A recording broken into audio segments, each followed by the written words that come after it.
Laica matinroe readenena.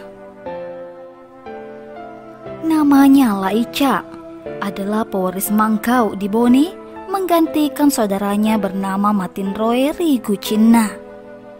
Laica adalah orang yang telah diberi wasiat dari saudaranya yang bernama Latenrirawe Bongkange.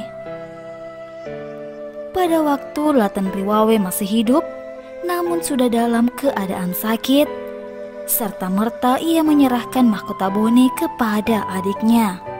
Semoga aku tidak kualat, bernama Laica. Setelah merampungkan upacara pemakaman Puang Matinroe Rigucinna, maka dikukuhkanlah Puang Laica.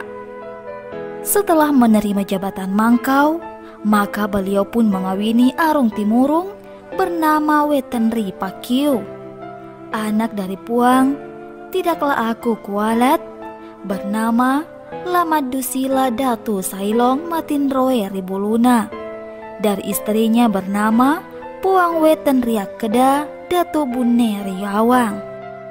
Beliau melahirkan seorang anak, Tidaklah Aku Kualat, bernama Letenri Pale, disapa To Akapeang. Seorang lagi saudaranya bernama Wetenri Jelo, disapa Makalarwe. Seorang lagi anak bungsu yang mati saat lahir. Inilah Puang Laica, bertahta sebagai Arung Pone yang bertepatan datangnya Karenggoa menyerang lagi Bone. Namun Kareng meminta mundur kembali. Inilah Laica disebut Mangkau Bone yang berperilaku tidak wajar dan di luar hal yang terpikirkan. Perbuatannya sama sekali tidak serasi dengan perilaku saudaranya. Perilakunya tercatat di dalam naskah, sebab apa yang dilakukannya sangat nyata. Inilah Mangkau Bone yang membuat rakyat mulai tidak saling sapa menyapa. Dia memarahi raja bawahannya bernama Latipowongi Topawowoi dan mengasingkannya ke Sidenreng. Lapatiwongi tidak betah tinggal di Sidenreng dan ingin kembali ke Bone dan meminta maaf. Namun ia diusir menuju Bukie, lalu disuruh dibuntuti dan dibunuh. Laica juga membunuh Arung Pacing bersama cucunya bernama Tosaliu Riawa. Dia juga membunuh Madanreng Palaka bernama Tosaliu Riwawo. Sudah banyak kepala bangsawan Bone yang dia bunuh. Bahkan ia membunuh orang yang tidak pantas dibunuh. Menyerang orang yang tak bersalah. Laica sama sekali tidak mau dinasihati. Tetapi rakyat Bone tidak menentangnya. Kecuali yang dilakukan rakyat hanyalah membuat pengaduan bersama. Pada suatu hari, sang raja melakukan pelecehan terhadap istri orang lain yang peristiwanya disaksikan orang lain. Serta-merta rakyat bermaksud membunuhnya. Laica justru mengejar orang-orang. Bahkan ia pun membunuh istri yang dilecehkannya itu. Dia membakar separuh kota Bone, mulai Matajang sampai ke barat Macege. Orang Bone pun bercerai-berai karenanya. Orang-orang yang bertahan di kampungnya hanyalah yang siap mempertahankan diri. Rakyat Bone kemudian bergerak ke Majang. Berkatalah Puang Majang, "Ada apa gerangan?"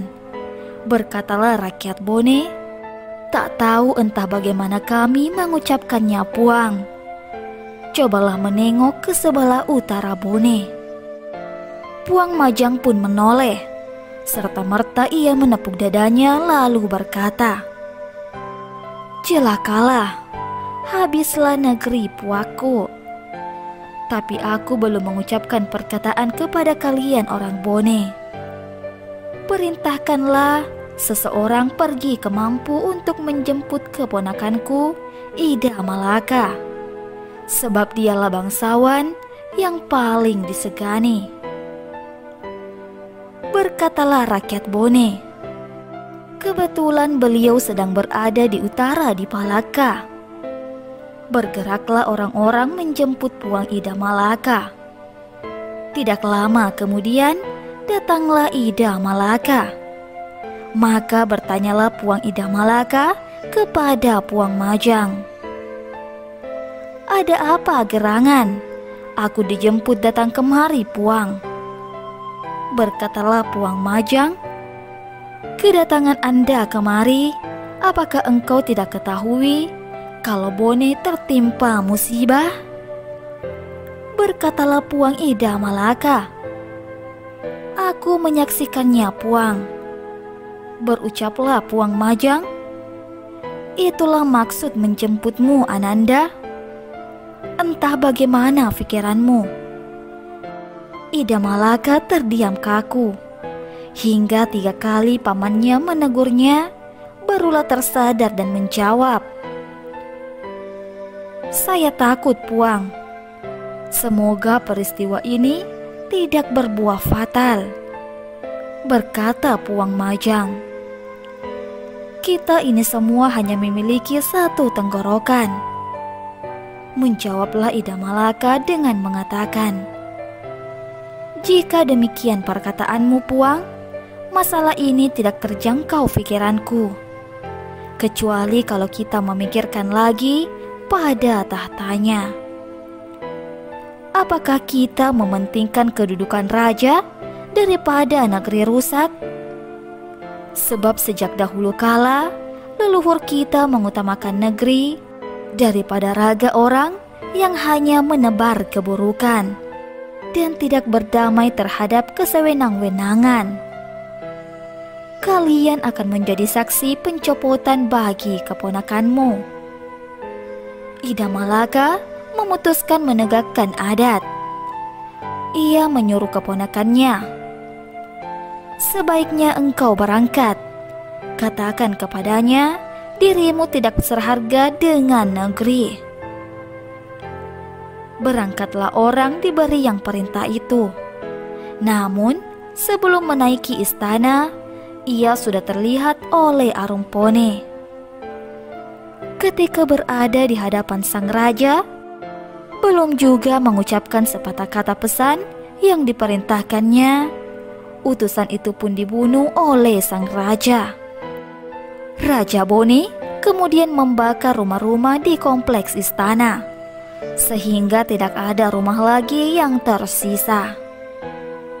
Berkatalah Puang Majang, "Wahai kalian, usunglah aku dan bawalah aku ke Bone. Aku yang akan menghadapi cucuku.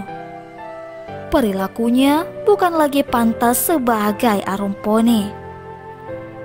Berucap pula Puang Ida Malaka, "Aku ikut serta bersamamu, Puang, sebab kita sudah bersepakat bahwa kita bersumber dari tenggorokan yang sama." Berangkatlah semua orang menuju Bone hingga kampung Majang kosong. Mereka tiba di tujuan dan hanya menemukan sang raja. Ketika melihat orang banyak, sang raja pun menyerang mereka. Banyak orang yang dibunuhnya. Begitulah kelakuannya. Barang siapa yang dikejar, itu lagi yang melarikan diri. Barang siapa dia belakangi, maka orang-orang itu lagi yang mendekatinya.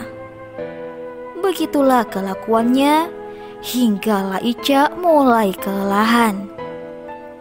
Ia kemudian bersandar di tangga istana.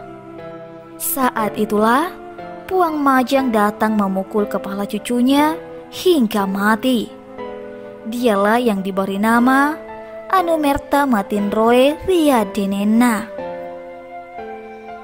Pengamanan istana mengatakan bahwa Laica memegang tampuk kekuasaan sebagai Raja Bone selama 11 tahun.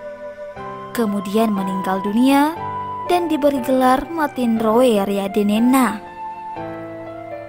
Adapun anak Matinroe Riadenena dari istrinya yang bernama Wetanripakiu Arung Timurung Macipoe, yaitu Latanripale disapa Toakepeang.